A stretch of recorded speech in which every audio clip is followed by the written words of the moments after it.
नमस्कार जय जगन्नाथ फ्रेंड्स आपण मानकु तू कही बनस्मिता चैनल को बहुत बहुत स्वागत सांग माने चलतु आज प्रस्तुत करबा पटल कषा रेसिपी जोटा कि आपण मानकु बहुत भल लागिबो। रेसिपी बनैबा पूर्व जो माने मो चैनल को सब्सक्राइब करनाहंती मो चैनल को सब्सक्राइब करिवे, लाइक करिवे और शेयर करिवे। चलतु सांग माने एबे पटल तरकारी पई मु कोन कोन सामग्री व्यवहार करछि आपण मानकु कहि देउछि।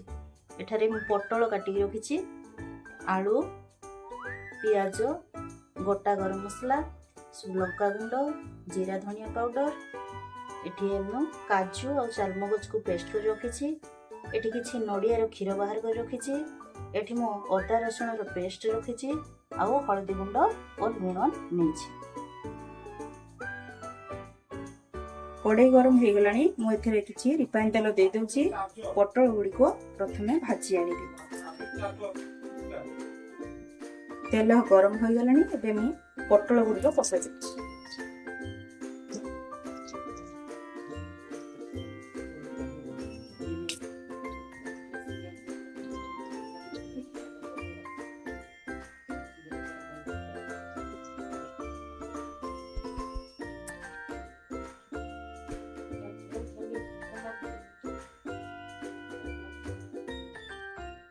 एबे पटल हमर भाजी हे गलानी ताकू गोटे पात्र को काढी नबा।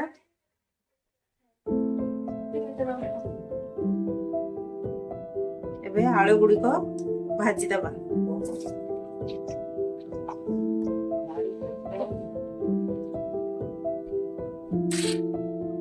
आलू भाजी को एबे आलू गुडी को मध्य भाजी होई गलानी मु ताकू प्लेट को काढी नउछि।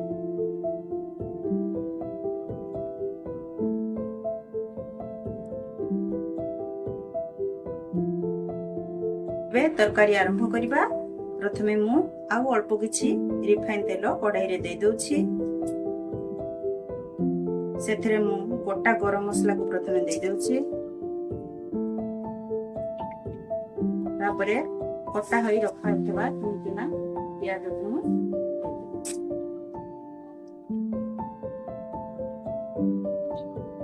एबे प्याज को ब्राउन कलर हेबा पर्यंत ताको भले से भाजी देबा।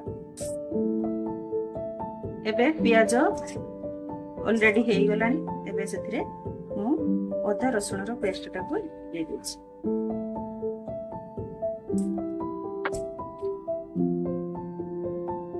एबे अदा रसुण भलो भाबरे भाजी होई आसलानी। एबे मु कटा होई रखाइतबा टमाटो को सेथिरे काट देछि।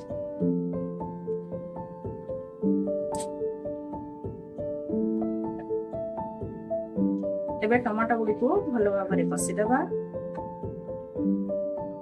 एबे टमाटो भाजी हे आसलानी। सेथिरे मु जीरा धनिया पाउडर गोटे चामच, लंका गुंड अल्प टिके, जेहेतु लंकाटी बहुत राग अछि मु अल्प लंका ऐड करूछि। आपण अनुसार लंका गुंड देइ बेटे।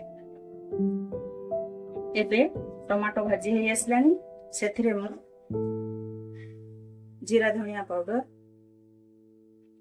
गोटे चामच, लंका गुंड अल्प टिके, जेहेतु लंकाटी बहुत राग अछि मु अल्प लंका ऐड करूछि। आपण अनुसार लंका गुंड देइ बेटे।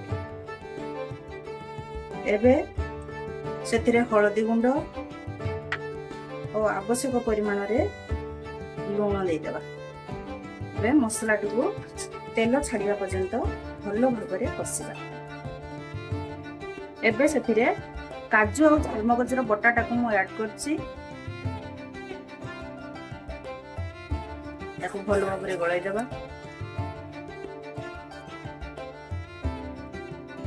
एबे सेथिरे नडिया खीरटा को मध्य देई भलो भाबरे कसी।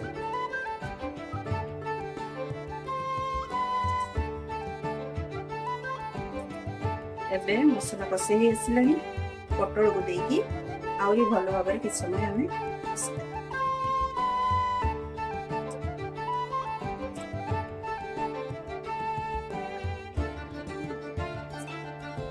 पटल आलू को मु भलो भाबरे कसी देली। एबे एथिरे कुसुम पानी दे दूँ। पटल आलू सीझिबार अच्छी तेणु आपण अनुसार जदि झोल करने को चाहिए तो अधिक पानी देवे, कषा करने को चाहिए आपण अनुसार अल्प पानी देवे। एबे हमर तरकारी प्रस्तुत हो गला। देखो मुझे अल्प गरम मसला गुंड और धनिया पत्र दे सर्व कर देबी। प्रस्तुत हो गला हमर पटल कषा तरकारी। सांग माने आपण मानक ए भिडियोटी भल लगी आपण माने घरे निश्चय थरे ट्राई करिवे और मो चैनल को सब्सक्राइब करिवे, लाइक करिवे और सांग मानक शेयर मध्य करिवे। रहिली जय जगन्नाथ।